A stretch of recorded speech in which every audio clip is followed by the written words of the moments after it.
Botticelli Casuals, the real casuals.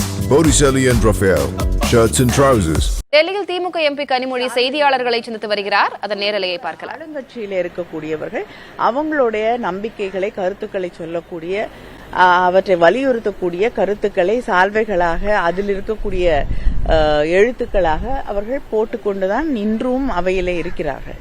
ஆனால் அவங்களையெல்லாம் ஏற்றுக்கொள்ளக்கூடிய அவை தலைவர் அவர்கள் எங்களை மட்டும் வெளியேற சொல்கிறார், எங்களை மட்டும் உடையை மாற்றிக்கொண்டு வர வேண்டும் என்று கட்டளையிடும் பொழுது இது ஜனநாயக விரோதமாக, எதிர்க்கட்சிகளுக்கு முக்கியமாக விரோதமான ஒரு செயலாகத்தான் பார்க்க முடிகிறது. அரசுக்கு உடை பிரச்சனையா இல்லாட்டி டீலிமிட்டேஷன் பிரச்சனை எழுப்பக்கூடாது இல்ல, அவங்களுக்கு உடையும் பிரச்சனை இல்லை, டீலிமிட்டேஷனும் பிரச்சனை இல்லை. எதிர்க்கட்சிகளே இல்லாமல் ஒரு அவையை நடத்த வேண்டும் என்ற அந்த எண்ணத்திலே இருக்காங்க.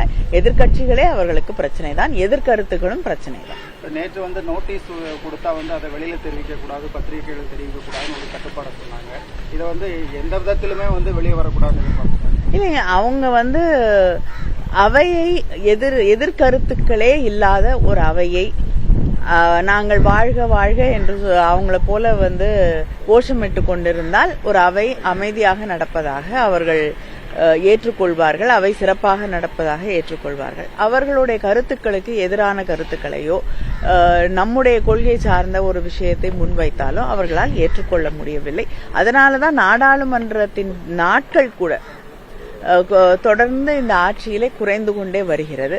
நீங்க பாத்தீங்கன்னா நல்லா தெரியும், பிரதமர் அவையிலே இருக்கக்கூடிய நாட்களை, அவைக்கு வரக்கூடிய நாட்களை விரல் விட்டு கூட எண்ண முடியாது. அந்த அளவுக்கு குறைவான நாட்கள் தான் நம்முடைய நாட்டின் பிரதமரே அவையிலே இருக்கிறார். அப்ப நாடாளுமன்றத்தின் மீது அவர்களுக்கு என்ன மரியாதை இருக்கிறது என்பதை இதிலிருந்தே தெரிந்து கொள்ள முடியும். நாளை மீண்டும் இந்த பிரச்சனை எழுப்புவோம், தொடர்ந்து எழுப்பிக் கொண்டிருக்கிறோம். வரக்கூடிய 22ஆம் தேதி நம்முடைய தமிழ்நாட்டு முதலமைச்சர் அண்ணன் தளபதி அவர்கள் நாடு முழுவதும் இருக்கக்கூடிய முதலமைச்சர்களை, எந்தெந்த மாநிலங்கள் இந்த டீலிமிட்டேஷனால் பாதிக்கப்படுமோ அந்த மாநிலங்களை சார்ந்த தலைவர்களை எல்லோரையும் அழைத்து ஒரு விவாதத்தை, அங்கே இருக்கக்கூடிய அவர்களோடு கலந்துரையாடல் ஒன்றை நடத்துவதற்காக சென்னைக்கு அழைத்திருக்கிறார்கள்.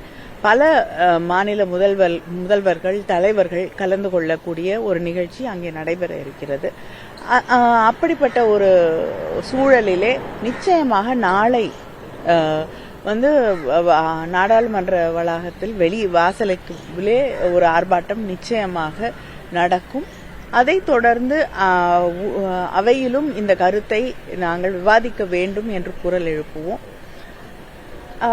வழக்கம் போல் அவர்கள் அனுமதிப்பார்களா இல்லையா என்பது ஒரு மிகப்பெரிய கேள்விக்குறியாக இருக்கிறது. ஆனால் திராவிட முன்னேற்ற கழகம், எங்களுடைய முதலமைச்சர் அவர்கள் சொல்லி இருப்பதற்கு இணங்க இதை தொடர்ந்து எடுத்துச் செல்லும்.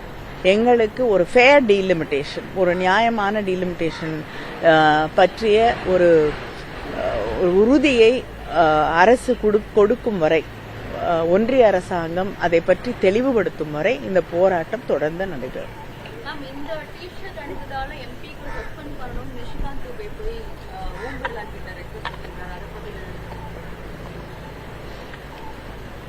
அதான் நான் சற்று முன்னால் சொன்னதுதான், எதிர்க்கட்சிகளே இல்லாமல் அவர்களால் ஒரு அவையை நடத்த முடியும் என்றால் மகிழ்ச்சியோடு நடத்துவார்கள். அதற்கு ஒரு ஒரு கூறுதான் இப்ப சஸ்பெண்ட் பண்ணிட்டா யாரும் யாரும் உட்கார்ந்துருக்க மாட்டாங்க இல்லையா, ட்ரெஷரி பெஞ்சஸ்ல இருக்கவங்க மட்டும்தான் இருப்பாங்க, அவர்களுக்கு ஆதரவாக இருக்கக்கூடியவர்கள் இருப்பாங்க. எதிர்க்கட்சிகள் இல்லாத ஒரு அவையை மகிழ்ச்சியோடு நடத்துவார்கள்.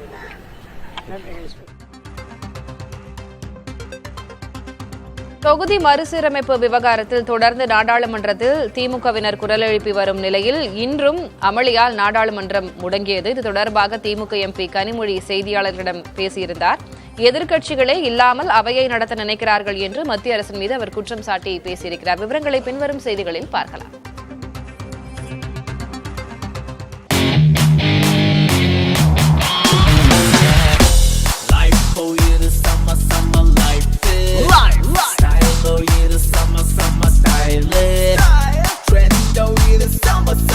Botticelli Casuals, the real casuals. Botticelli and Raphael, shirts and trousers.